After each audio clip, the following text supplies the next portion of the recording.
Halo, Assalamualaikum warahmatullahi wabarakatuh. Terima kasih untuk yang sudah datang ke channel aku. Kalau belum subscribe, tolong jangan lupa di subscribe, kemudian bunyikan lonceng, dan jangan lupa kasih like serta komentar biar aku makin semangat ya. Pernikahan di atas perjanjian, episode 129, sombong. Kau hanya tahu makan gaji yang besar dari aku. Apa kerjamu? Mengapa semua klien batalkan kontrak kerjasama yang sudah kita sepakati? Karin memandang Jessica sambil menunjuk wajah wanita yang usianya jauh lebih tua darinya. Karin seperti kacang yang lupa kulit, dan dengan mudah melupakan perjuangan Jessica untuk menaikkan namanya. Bagaimana perjuangan manajernya itu untuk mencarikan pekerjaan untuknya, hingga dia menjadi artis yang sudah mulai dikenal. Kau bilang makan gaji buta? Apa kau tahu seperti apa lelahnya aku menjadi manajermu? Aku mengatur semua jadwalmu. Aku mencarikan pekerjaan untukmu. Wanita itu seakan tidak terima atas hinaan Karin untuknya. Halah, pekerjaanmu gampang. Semua orang juga bisa. Kau tidak perlu mencarikan pekerjaan untukku, karena pekerjaan yang datang mencariku. Apa kau lupa kalau aku ini artis terkenal? Karin berkata dengan sombong. Kau memang kacang yang lupa kulitnya, Karin. Sebelum kau bertemu denganku, untuk bisa mendapatkan pekerjaan, kau rela tidur dengan pria hidung belang yang usianya lebih cocok dari bapakmu. Hanya karena orang itu mengaku menjadi manajer di industri perfilman. Bahkan, kau tidak punya rasa malu ketika ditawarkan menjadi artis film panas. Siapa yang mengangkat derajatmu hingga kau terlepas dari manajermu itu? Aku, Karin. Aku yang mencarikan kau pekerjaan. Jessica berkata dengan nada suara yang tinggi sambil menepuk-nepuk dadanya. Apa kau lupa dengan asalmu? Jessica tertawa mengejek. Karin marah dan juga panas ketika mendengar perkataan manajernya itu. Sekarang karirmu hancur. Kau bukanlah artis yang memiliki bayaran tinggi. Kau adalah artis yang mengemis dengan perusahaan yang membatalkan kontrak kerja denganmu. Apa kau tahu, Karin?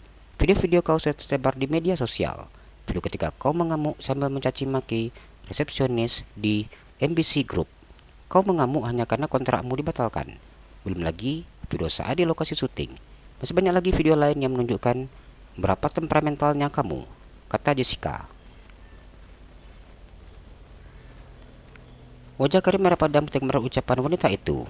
Dia baru mengetahui bahwa ternyata semua video-videonya sudah tersebar luas. Apa kau tahu, Karin? Artis pendatang baru yang menggantikan peranmu di sinetron itu adalah gadis pelayan yang wajahnya kau siram dengan sambal pedas yang masih panas ketika di restoran. Karin terdiam. Diteriak gadis yang tadi dikenakan sebagai penggantinya. Wajah gadis itu tidak asing untuk Karin. Otaknya mulai berpikir dan mengingat kembali ke belakang. Benar saja, gadis itu adalah gadis yang dulu disiramnya dengan sambal pedas.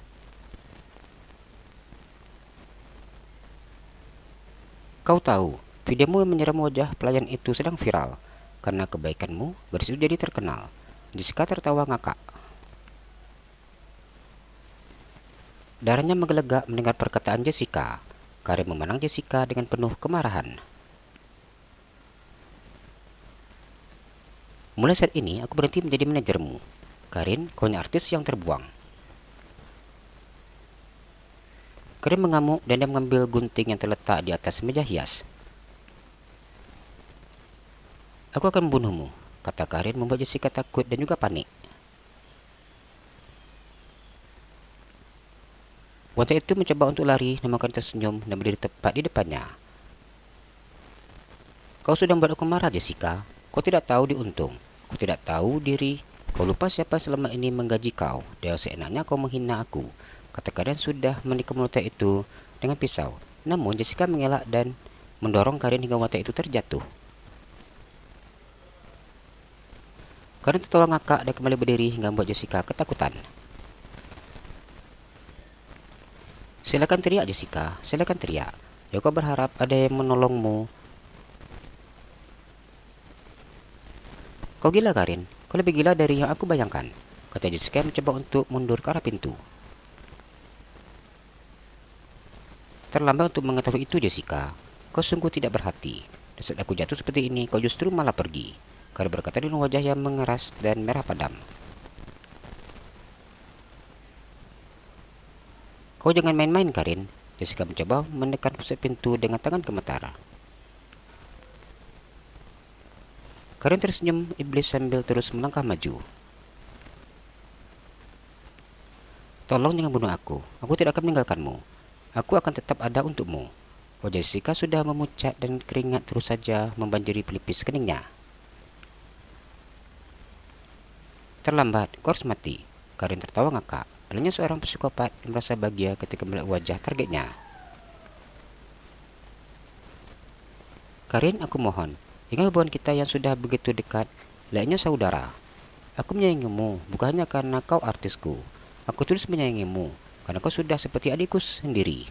Jessica terus saja memohon. Dia tidak bisa menekan tombol dengan cepat karena rasa takut.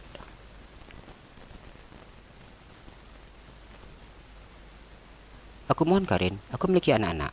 Jessica menangis ketika Karin tersenyum dan semakin dekat. Aku tidak peduli, kata Karin. Jessica sangat ketakutan, namun seseorang membuka pintu apartemen yang membuatnya merasa terselamatkan. Siapa kalian? Karin bertanya sambil memandang pria yang berdiri di depannya sekitar 4 orang. Tolong selamatkan aku, dengan membunuhku. Jessica bersembunyi di salah satu punggung pria bertubuh tinggi dan tegap tersebut. Aku akan membunuhnya, menyingkirlah. Karin masih mencoba untuk menancapkan gunting ke bagian dada manajernya itu.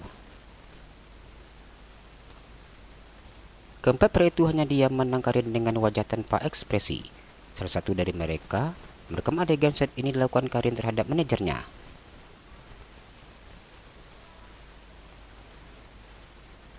Maafkan aku, Karin, jika tadi ucapanku menyinggungmu, kata Jessica yang masih bersembunyi di punggung si lelaki. Aku tidak ada urusan dengan kalian. Pergi. Karin marah karena kehadiran pria itu menghalangi niatnya. Pria itu dengan cepat menangkap tangan Karin hingga gunting di tangannya pun terlepas. Siapa kalian? Tanya Karin yang begitu sangat marah. Kami orang suruhan Pak Rafasa, jawab salah seorang dari mereka. Oh, Mas Rafasa menyuruh kalian datang ke sini. Karin tersenyum dengan ramah. Maafkan aku tidak tahu jika kalian adalah orang diperintahkan Rafasa untuk datang menjemputku. Ekspresi wajah Karin langsung berubah. Tadi sangat marah dan sekarang berganti dengan wajah yang begitu sangat bahagia.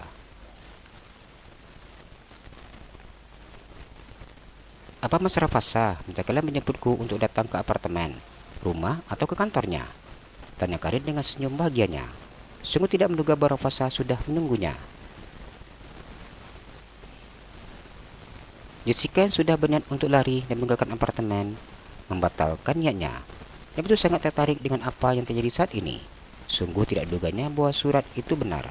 Meskipun pengacara Rafasa sudah membantah, ada di kandung Karin ternyata benar-benar anak Rafasa. Aku tahu, dia pasti yakin bahwa aku sudah mengandung anaknya. Karena aku hanya melakukan hal itu dengan Rafasa saja. Karin berkata tanpa ada rasa malu sambil mengusap perutnya. Kami datang ke sini untuk mengambil apartemen ini kembali. Karena Pak Rafasa minta apartemen ini segera dikosongkan. Anda diminta untuk segera pergi meninggalkan apartemen ini, kata si pengacara. Wajah Jessica tampak heran ketika mendengar ucapan salah seorang dari pria tersebut. Maksudnya apa? Tanya Karin. Pak Rafasa mengambil apartemen ini kembali. Jadi saat ini kau harus keluar dari apartemen ini, kata si pria. Tidak, aku tidak mau. Ini apartemenku. Karin berteriak seperti orang gila. Dia tidak akan sudi untuk tinggal di kos-kosan kecil. Beberapa bulan tidak menjalani hubungan dengan Rafasa, wanita itu sudah tidak memiliki uang.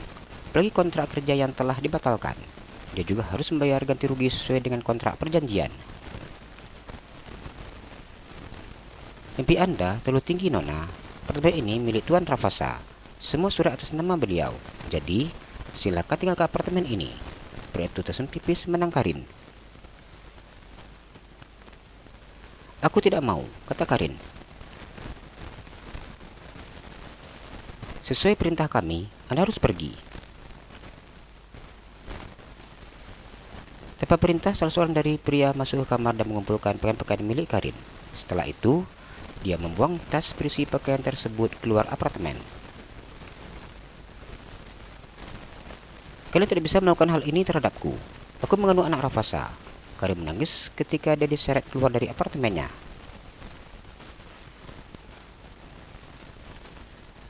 Setelah mengeluarkan pakaian serta tas, mereka mengunci pintu apartemen dan mengganti kode password. Karin menangis setelah perlakuan seperti ini. Apakah Rafasa tidak punya hati dan perasaan? Mengapa dengan teganya perlukan dirinya dengan cara yang begitu sangat menyedihkan?